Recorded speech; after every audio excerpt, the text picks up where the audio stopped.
നമ്മൾ എന്താണ് മാതൃകയായി കൊടുക്കും. അപ്പൊ അവർ അനുഭവിക്കുന്ന ഈ ഒരു പ്രായത്തിൽ അവർ അനുഭവിക്കുന്ന പല പ്രശ്നങ്ങളുണ്ട്. എന്തൊക്കെ പ്രശ്നങ്ങളാണെന്ന് നിങ്ങൾക്ക് അറിയാമോ?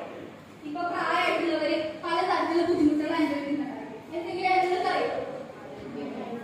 ആരോഗ്യ പ്രശ്നങ്ങളാണ് അനുഭവിക്കുന്നത്. പിന്നെ സ്നേഹമില്ല. ഇപ്പൊ ഞാൻ ചോദിക്കട്ടെ, ഇപ്പൊ നിങ്ങളുടെ വീട്ടിലൊക്കെ പ്രായമായിട്ടുള്ളവരുണ്ടോ? പിന്നെ മാത്രമല്ല നമ്മുടെ നഗരവൽക്കരണം. അപ്പൊ നമ്മൾക്ക് ഉപരിപഠനത്തിന് വേണ്ടിയിട്ടും ജോലി സാധ്യതകൾക്ക് കൂടിയിട്ടും അവരെന്ത് ചെയ്യും? ഗ്രാമങ്ങളിൽ നിന്ന് നഗരങ്ങളിലേക്ക് മാറും. അപ്പൊ അവരുടെ ജീവിത സൗകര്യം നോക്കിയിട്ട് അവർ മാത്രമേ മാറുന്നുള്ളൂ അല്ലെ? കൂട്ടത്തിൽ അച്ഛനും അമ്മയും കൊണ്ടുപോകുന്നുണ്ടോ? ഇല്ല. അപ്പോഴും അവര് അവിടെ അനാഥരാകുന്നു. ഇപ്പൊ നമ്മള് രാവിലെ പോകുമ്പോ തന്നെ നിങ്ങൾ കണ്ടിട്ടുണ്ടായിരുന്നു ഇല്ലേ? ബസ് സ്റ്റാൻഡിലൊക്കെ ഒരു മൂലക്കിൽ കൂലി കടക്കുന്ന ആൾക്കാരൊക്കെ ഒരു പുതപ്പ് മാത്രം മൂടിയിട്ടൊക്കെ പലരും അവരെ കണ്ടിട്ടുണ്ടാവും അല്ലേ? അപ്പൊ അവർക്കൊക്കെ എന്താണ്? വീടൊന്നും ഇല്ല, അവർ അനാഥരാണ്. ഇപ്പൊ എന്റെ ഒരു എക്സ്പീരിയൻസിൽ ഒരു കാര്യം പറയട്ടെ.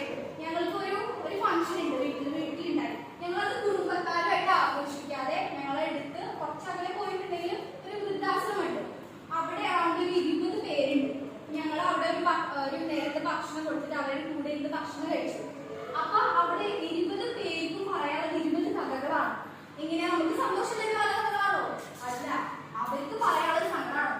അവർക്ക് ഇപ്പൊ മക്കളില്ലാഞ്ഞിട്ടോ പേരക്കുട്ടികളില്ലാഞ്ഞിട്ടോ ഒന്നുമല്ല. അവർക്ക് എല്ലാവരും ഉണ്ട്. എല്ലാവരും ഉണ്ടായിട്ടും അവരെത്തിപ്പെട്ടത് എവിടെയാണ്? വൃദ്ധാശ്രമത്തിൽ അല്ലെ? അവര് പറഞ്ഞപ്പോ ശരിക്കും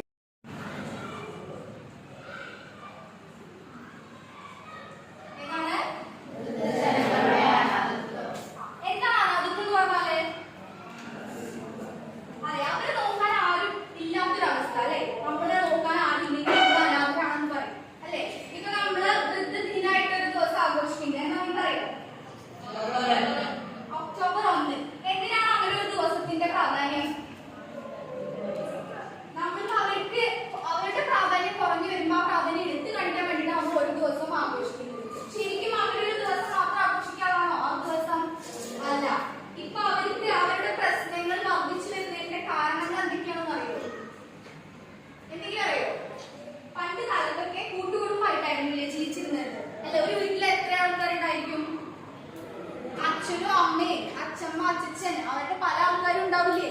ഇപ്പൊ എങ്ങനെയാണ് ജീവിതം? അണുകുടുംബങ്ങളാണല്ലേ? ഇപ്പൊ നിങ്ങൾ